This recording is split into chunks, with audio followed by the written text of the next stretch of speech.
पिछले एपिसोड में you how के सामने अचानक से बहुत सारे वुल्फ आ गए थे और उन्होंने वहाँ पर इनको चारों तरफ से घेर लिया था। जिसके बाद अगले सीन में हम देखते हैं कि यू हाउ तुरंत यहाँ से भागने लगता है क्योंकि वो समझ गया था कि अगर वे इनके बीच में फंस गए तो बहुत ही बुरी तरीके से मारे जाएंगे। लेकिन तभी हम देखते हैं कि वे वुल्फ भी इनका पीछा करना शुरू कर देते हैं, जिससे देख के इस बात से बहुत ही ज्यादा परेशान हो गई थी क्योंकि वे सभी अपने पावर का भी यूज करके इनके ऊपर अटैक कर रहे थे। तभी इसी बीच हम देखते हैं कि वुल्फ किंग भी अपने पावर का यूज करके इनके ऊपर अटैक कर देता है, जिससे देखते ही टैंगरी तुरंत ही सील को एक्टिवेट कर देती है। लेकिन इसके बाद भी हम देखते हैं कि वुल्फ किंग का अटैक बहुत ही ज्यादा पावरफुल था और इसीलिए वो इनके सोल गाइड को बहुत ही बुरे तरीके से डैमेज करने लगता है। लेकिन अभी भी हम देखते हैं कि बहुत सारे वुल्फ इनका पीछा कर रहे थे, जिससे देख यू हाउ भी किसी तरह से इनसे बचने के लिए कोशिश करने लगता है और उसी के साथ वो हैरान होता है कि आखिरकार वे इनका पीछा क्यों कर रहे हैं। तब इस पर टैंगरी उससे कहती है कि golden wolf sun moon empire का एक यूनिक सोल बीस्ट है जो कि अपने कल्टीवेशन को इम्प्रूव करने के लिए रेयर मेटल्स को खाते हैं। इसलिए सोल मेंटर के पास में जो सोल गाइड होते हैं उसमें कुछ रेयर मेटल्स का यूज किया गया होता है और यही वजह है कि वे इससे पाने के लिए सोल मेंटर के ऊपर अटैक करते हैं। अब इतनी बात कहने के बाद वो कहती है कि इस ग्रुप में 3 गोल्डन वुल्फ किंग है,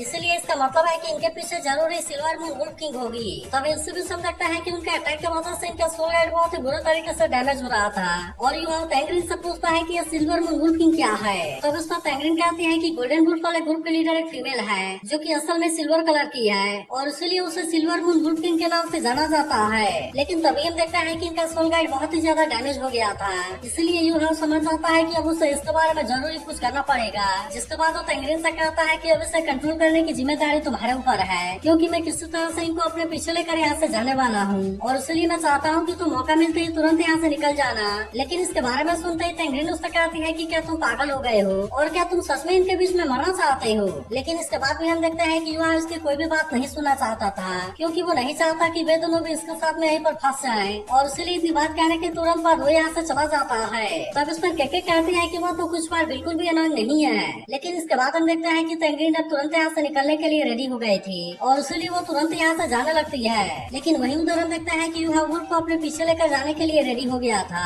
इसलिए वो इनके सामने मेटल का कुछ पीस गिराता है जिसके बाद की वे सब तुरंत ही उसका पीछा करना शुरू कर देते हैं। लेकिन तभी हम देखते हैं कि वे वुल्फ अपने पावर का यूज करके यू हाउ के ऊपर अटैक करने लगते हैं, जिससे देख अब यू हाउ भी इनके अटैक से बचने के लिए रेडी हो गया था। इसलिए बहुत सारे अटैक करने के बाद भी वे वुल्फ इसका कुछ नहीं कर पाते। लेकिन अभी भी हम देखते हैं कि वे अपने पावर का यूज करके इसके ऊपर अटैक करने की कोशिश कर रहे थे, इसलिए यू हाउ भी इनका सामना करने के लिए रेडी हो गया था। और फिर हम देखते हैं कि वो तुरंत अपने सोल कैनन का यूज करके इनको मारने लगता है। लेकिन इसके बाद भी हम देखते हैं कि वे उसका पीछा छोड़ने के लिए बिल्कुल भी रेडी नहीं होते। वहीं उधर हम देखते हैं कि टैंगरिन और केके इनसे काफी दूर चले गए होते हैं, जहाँ केके कहने लगती है कि यू हाउ वुल्फ के ग्रुप को लेकर यहाँ से चला गया। लेकिन तभी हम देखते हैं कि सिल्वर मून वुल्फ भी यू हाउ का पीछा करना शुरू कर देती है, जिससे देख यू हाउ भी अपने सोल कैनन का यूज करके इसके ऊपर अटैक करने की कोशिश करता है। लेकिन तभी हम देखते हैं कि सिल्वर मून वुल्फ ने इसे बहुत ही आसानी से कैच कर लिया था और इसलिए उस पर अटैक का कोई भी असर नहीं होता। तब इसके वजह से हम देखते हैं कि यू हाउ और भी ज्यादा परेशान हो गया था। लेकिन तभी हम देखते हैं कि उसका फ्लाइंग सोल गाइड में भी प्रॉब्लम आने लगती है, इसीलिए यू हाउ नीचे आकर यहाँ से भागने लगा था।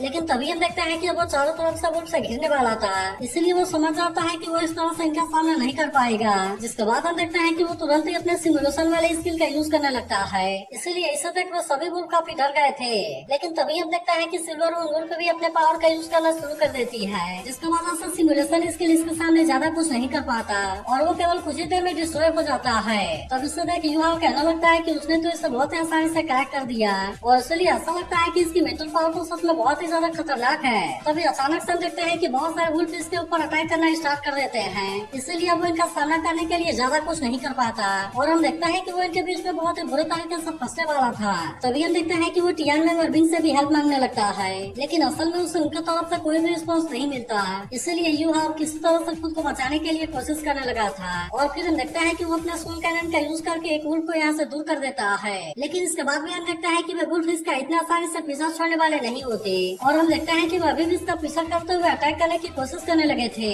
वहीं उधर यू हाउ कहने लगता है कि अचानक से क्या हो गया और मैं अपने सोल सी को सेंस क्यों नहीं कर पा रहा। जिसके बाद हम देखते हैं कि टियानमेंग भी इस बात से काफी परेशान होता है और कहने लगता है कि सिल्वर मून वुल्फ ने तो यू हाउ की स्पिरिचुअल सी को ब्लॉक कर दिया है। जिसके बाद हम देखते हैं कि बिंग भी इसके बारे में सोचकर काफी परेशान होने लगे थे क्योंकि उसने कभी भी इस तरह की एबिलिटी वाला सोल भी इसको नहीं देखा था। लेकिन तभी इलेक्ट्रोलक्स कहने लगता है कि इस बार यू हाउ को अपने एनिमी को खुद ही हराना होगा क्योंकि उसे अपने ग्रोथ के लिए ऐसा सिचुएशन से होकर गुजरना ही पड़ेगा। जिसके बाद हम देखते हैं कि वही यू हाउ भी अपनी जान बचाने के लिए भाग रहा था और कहने लगता है कि सिल्वर मून बुल के पास में तो स्ट्रॉन्ग मेंटल पावर है जैसा कि आज तक मैं कभी भी नहीं देखा है। तभी अचानक से हम देखते हैं कि वो बुल फिर से अपने पावर का यूज करके युवा के ऊपर अटैक करने लगे थे। इसलिए युवा भी इनके अटैक से खुद को किसी तरह से बचाने लगता है। लेकिन अभी भी हम देखते हैं कि वे युवा का इतना आसानी से पीछा छोड़ने वाले नहीं होते, इसीलिए वे लगातार उसका पीछा करना शुरू कर देते हैं। और हम देखते हैं कि इसके दौरान वे इसके ऊपर अटैक करने की भी कोशिश कर रहे थे। तभी अचानक से हम देखते हैं कि एक ग्रुप ने इसके ऊपर अटैक कर दिया था और युवा इससे बचने के लिए कुछ भी नहीं कर पाता।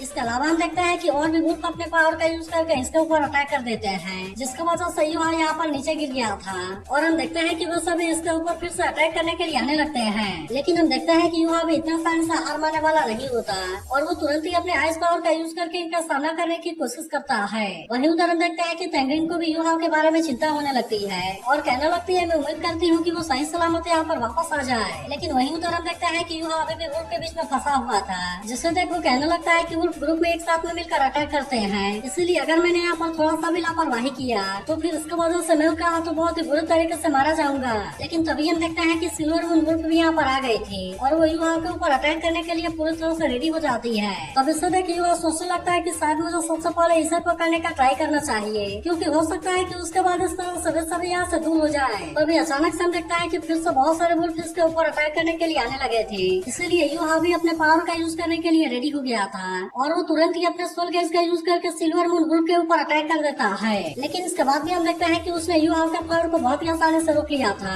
जिसके बाद युवा कहने लगता है कि डेस्टिनी के मिलने के बाद से सोल इम्पैक्ट बहुत ही ज्यादा बढ़ गया है, इसीलिए इसके पास 7 रिंग वाले सोल सेन को भी डराने के लिए काफी है। इसके बाद हम देखते हैं कि युवा ने अपने फुल पावर के साथ में उसके ऊपर अटैक कर दिया था, लेकिन इसके वजह से हम देखते हैं कि केवल उसकी आई डैमेज हुई थी और इसीलिए वो फिर से इसके सामने खड़ा हो जाती है। तब इससे देख युवा कहने लगता है कि मैंने तो अपने बहुत सारे स्पेशल पावर का यूज करके इसके ऊपर अटैक किया, लेकिन इसके बाद भी केवल इसके आई को ही डैमेज कर पाया। तभी हम देखते हैं कि बाकी वुल्फ भी युवा के ऊपर अटैक करने के लिए रेडी हो गए थे और फिर हम देखते हैं कि वो सभी एक साथ में इसके ऊपर अटैक करने के लिए आगे होते हैं। लेकिन इसके बाद भी हम देखते हैं कि युवा इतना आसानी से इनके सामने हार मारने वाला नहीं होता और वो भी तुरंत अपने किसी पावर का यूज करने के लिए रेडी हो जाता है। जिसके बाद हम देखते हैं कि वो फिर से किसी तरह अपनी जान बचाकर वहाँ से भागने लगा था, लेकिन उस समय समझ में आ गया था कि वो इस तरह से ज्यादा टाइम के लिए अपने आप को नहीं बचा पाएगा, इसलिए वो सीधे सिल्वर मून वुल्फ के ऊपर अटैक करने का डिसाइड कर लेता है, क्योंकि अगर वो यहाँ पर रिस्क नहीं लेता है तो वो यहाँ पर फंस जाएगा। इसके बाद हम देखते हैं कि वो परमानेंट फ्रोजन ड्रिंक का यूज करने के लिए रेडी हो गया था, जिसका वजह से हम देखते हैं कि कोई भी वुल्फ इसके सामने कुछ नहीं कर पाता और वे सभी इसके आइस पावर की वजह से अपने अपने जगह पर फ्रीज हो गए थे। लेकिन तभी हम देखते हैं कि युवा आइस ब्लास्ट का यूज करके सिल्वर मून वुल्फ के ऊपर अटैक करने की कोशिश करता है, जिसके दौरान हम देखते हैं कि वह भी इसमें बहुत ही बुरे तरीके से इंजर्ड हो गया था। वहीं उधर तेंग्रिन कहने लगती है कि वैसे तो हमारा सोल गाइड डैमेज हो गया है, लेकिन इसके बाद भी हम बहुत ही आसानी से इसका यूज कर सकते हैं। मगर तभी हम देखते हैं कि उसे युवा के बारे में भी चिंता होने लगती है और फिर वो तुरंत ही उसकी मदद करने के लिए उसके पास में जाने लगती है। इसके बाद अगले सीन में हम देखते हैं कि युवा के अटैक की वजह से बहुत सारे वुल्फ मारे गए थे, लेकिन इसके बाद भी हम देखते हैं कि सिल्वर मून वुल्फ अभी भी जिंदा होती है, जिससे देख युवा भी इस बात से काफी परेशान हो गया था। लेकिन तभी अचानक से हम देखते हैं कि वो युवा के ऊपर अटैक करने के लिए आ जाती है, जिससे देख युवा ने भी इसके जबड़े को पकड़कर किसी तरह से खुद को बचा लिया था। लेकिन तभी हम देखते हैं कि और भी कई सारे वुल्फ यहाँ पर जिंदा बच गए थे और इसीलिए वे तुरंत इसके ऊपर अटैक करने के लिए आने लगते हैं। तब इससे देख युवा भी समझ गया था कि अब उसके सर्वाइवल का बहुत ही कम चांस है, लेकिन इसके बाद भी हम देखते हैं कि वो इतना सारे से हार मारने वाला नहीं होता और वो सिल्वर मून वुल्फ के हार्ट के ऊपर अटैक करने का डिसाइड कर लेता है।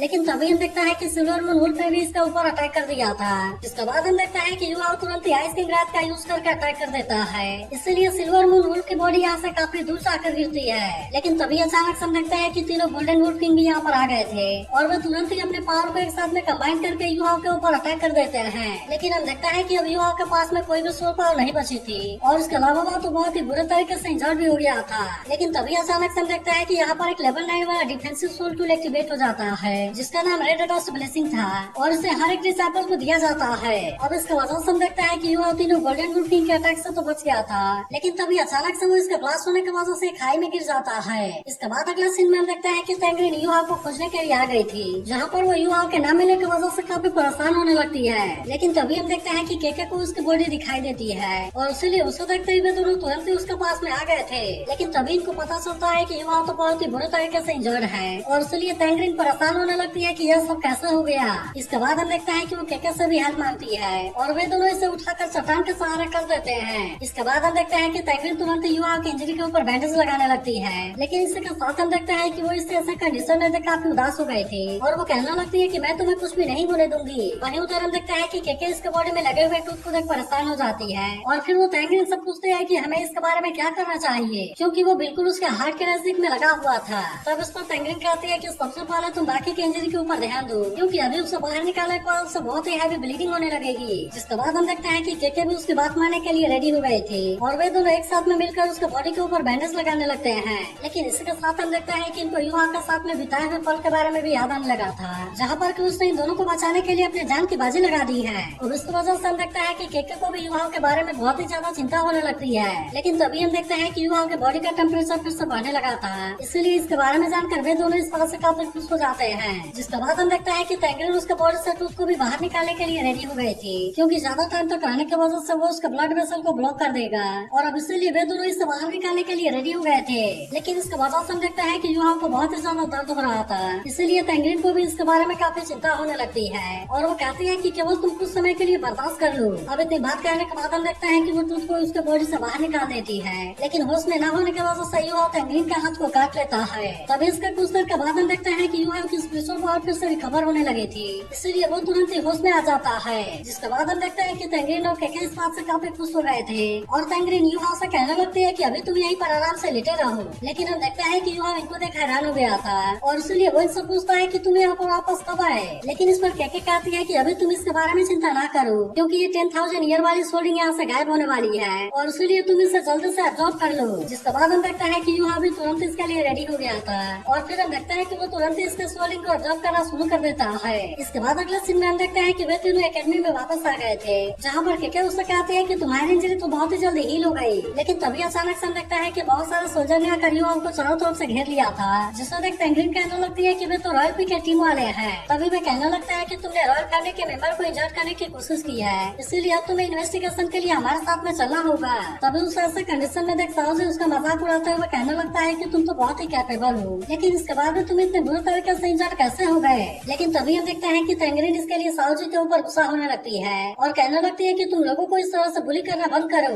लेकिन इसके बाद भी हम देखते हैं कि साउजी अपने हरकत से बाज नहीं आता और वो यूं से कहने लगता है कि जब तुम्हारा एग्जीक्यूशन होगा तब मैं कैसे पता लगाऊंगा कि तुम्हारे किस बॉडी पार्ट के ऊपर मुझे अटैक करना है। तभी हम देखते हैं कि केके भी साउजी को रोकने के लिए कोशिश करने लगती है, लेकिन इसमें साउजी कहता है कि रॉयल फैमिली जो चाहे वो कर सकता है। तब इसके बारे में सुनकर बाकी लड़के भी कहने लगते हैं कि एकेडमी में किसी को अरेस्ट करने का कोई भी राइट नहीं है और इसलिए तुम सभी युवाओं को जाने दो। लेकिन तभी हम देखते हैं कि युवा इनके साथ में जाने के लिए रेडी हो गया था और वो तैंग्रीन और केके से कहता है कि तुम्हें हमारे बीच में आने की जरूरत नहीं है। इसके बाद हम देखते हैं कि उन्होंने युवाओं को कैद कर लिया था और अब इस तरह से वो उसे अपने साथ लेकर यहाँ से जाने लगे थे। तब इसे देख के तैंग्रीन से कहने लगती है कि अब हम इसके बारे में क्या करेंगे। जिसके बाद हम देखते हैं कि तैंग्रीन किसी को खोजने के लिए चली जाती है। वहीं अब इसके बारे में जानकर जिन हुनचेन भी इस बात से काफी परेशान हो गया था और फिर वो गुस्से में कहता है कि मेरे एकेडमी में आकर किसी को अरेस्ट करने की उनकी हिम्मत कैसे हो गई। वहीं उधर हम देखते हैं कि रॉयल फैमिली वाले युवाओं को अपने साथ लेकर आ गए थे, जहाँ पर वे युवाओं से पूछने लगता है कि तुमने रॉयल फैमिली मेंबर वांग साओजी को हर्ट कैसे किया।